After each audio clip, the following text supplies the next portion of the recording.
sabotagem. Essa foi a palavra usada por Moro para se referir ao presidente Bolsonaro quando se fala de combate à corrupção. Vamos acompanhar.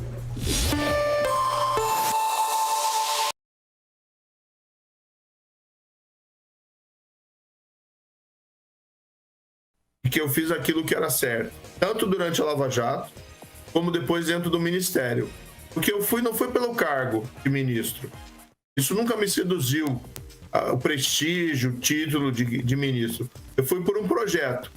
E a gente conseguiu até realizar parte do projeto, que era o combate ao crime violento, a diminuição, o enfrentamento do crime organizado.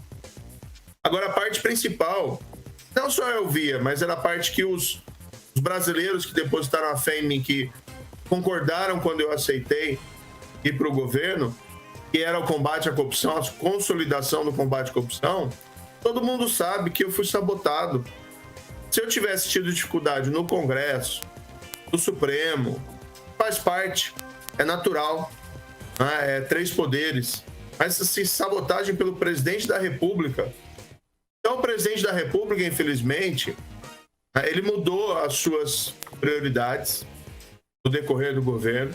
Ele abandonou o combate à corrupção, motivos que ele tem em relação à família dele, a ele mesmo, certo? Ele também, acho que não fez as reformas econômicas necessárias para que o país crescesse. Veja que em 2019, depois da reforma da Previdência, a gente não teve mais grandes reformas. Teve mudanças ali, algumas positivas na legislação, a nova lei do saneamento, por exemplo, mas assim foi muito pouco.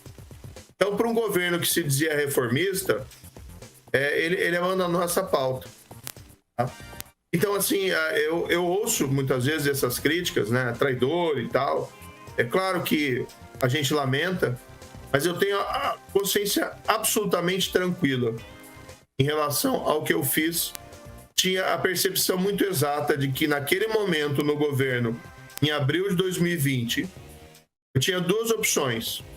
Ou eu saio, como saí, para ser coerente, ainda sujeito a críticas e ataques, muitas vezes fake news, ou eu ficaria no governo e eu seria um cúmplice de coisa errada.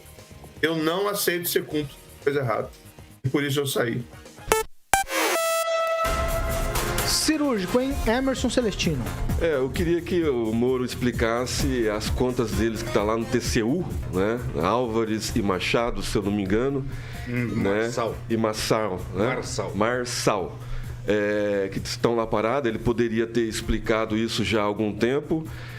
Eu queria explicar o elogio que ele fez ao Fux, que gastou de mais de 1 milhão em jatinho particular da FAB, né? Pegou o jatinho particular da FAB e foi do Rio de Janeiro, de Brasília ao Rio de Janeiro, do Rio de Janeiro a Brasília, 96 voos.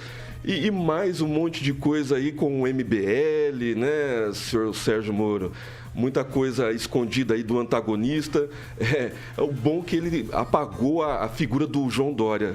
Acho que a única coisa que o Moro fez de bom até agora foi apagar a figura do João Dória. Vidigal. Bom, o discurso que o Bolsonaro... Desculpe, o senhor Sérgio Moro, né? Até confundi porque é meio parecido. Mas esse discurso é um discurso... o discurso de combate à corrupção é um discurso que ele está mirando, ele mirou a metralhadora no eleitorado que ele quer, né? Quando ele levanta novamente essa bandeira da corrupção, resgatando aí a política que ele fazia enquanto era juiz, quando ele levanta isso, ele está tentando tirar votos da centro-direita. Esse é um fato. Ele quer tirar votos daí. Agora... Mas o que tem a ver a corrupção dentro do centro-direita? Agora eu vou justamente chegar lá. A questão é a seguinte, não estou ligando a corrupção ao centro-direita. Estou querendo dizer que ele está mirando os votos de eleitores do Bolsonaro. Traduzindo. Porque não tem corrupção nesse governo, né? Mas eu vou chegar... Mas é difícil, porque é tanta coisa que ele falou, né? Mas assim, eu acho que, resumindo, é isso. Então ele tenta, levantando essa bandeira da corrupção, atingir os votos de um eleitorado de conservador, mais à direita, e do eleitorado do Bolsonaro. A metralhadora dele hoje foi girada para o Bolsonaro, não foi girada para o outro candidato.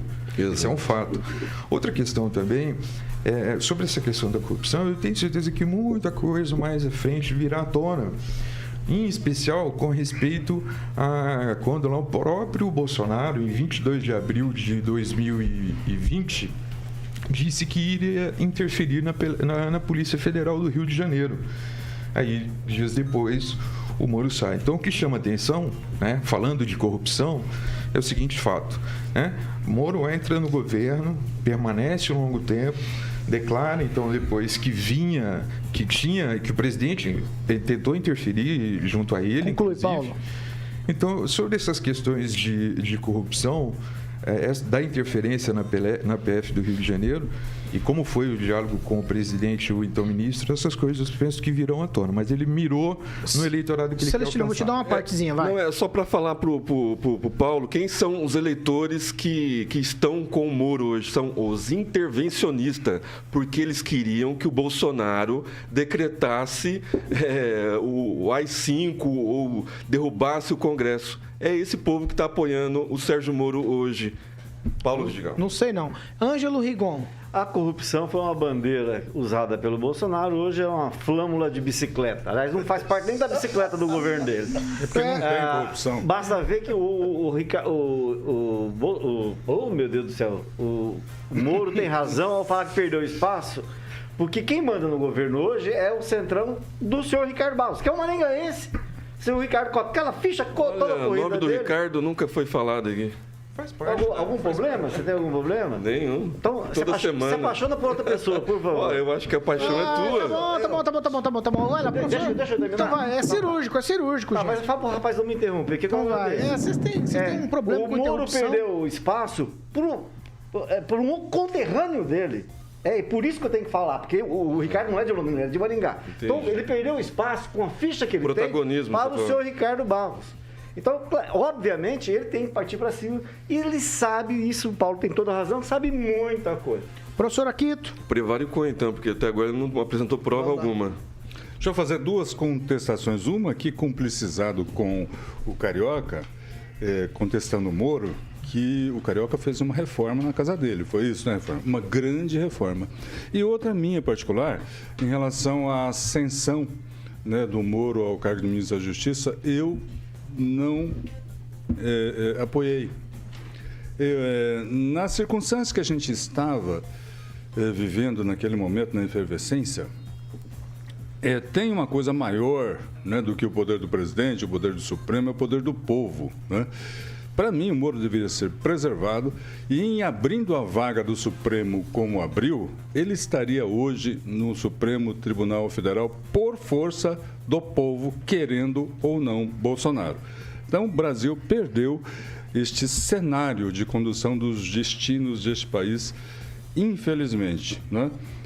Em relação a Álvares e Marçal, é uma consultoria americana no qual o seu Moro recebeu, né?